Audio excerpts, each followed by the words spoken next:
This is what we sometimes refer to as mythological drift within historiography, that as time goes on you get these apocryphal and hagiographical, which the stories that start to pop up. I think what some of the things that we see within the Gospels in particular is that we often look at them and we think that there's a embellished nature because they talk about things like miracles.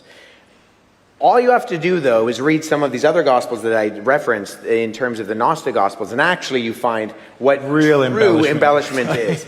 There's one of my favorite stories is a story about Paul, where he is walking down the road and he finds a lion who has his head, his mane, caught in a thicket. And the lion is, clearly uncomfortable, and so he releases the lion from the thicket, and the lion is very appreciative of this fact, and so they're walking down the road, and Paul is preaching the gospel to this lion.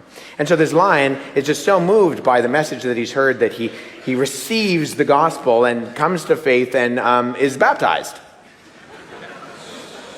And they part ways, and then later on, Paul finds himself in the Colosseum.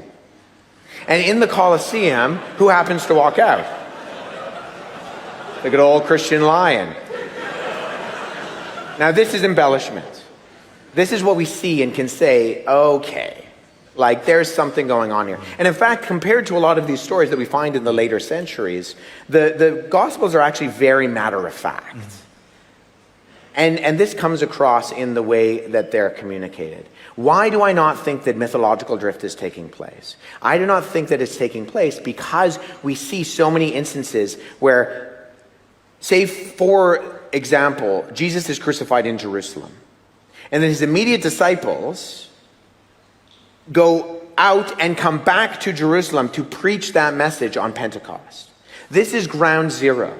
There are people who would have seen Jesus' crucifixion, and they're going around to the scene of the crime saying, he's resurrected. There could have been people who would have said, okay, let's go check the tomb. We saw him die. We know he was buried. We can fact check these things. And yet, that's continually what they're doing. They're going back to places where if you wanted to make things up, you wouldn't go there. And it's in the lifetime of the eyewitnesses. Now, Luke does this and John does this very well, where they will name people in a way that they don't necessarily have to.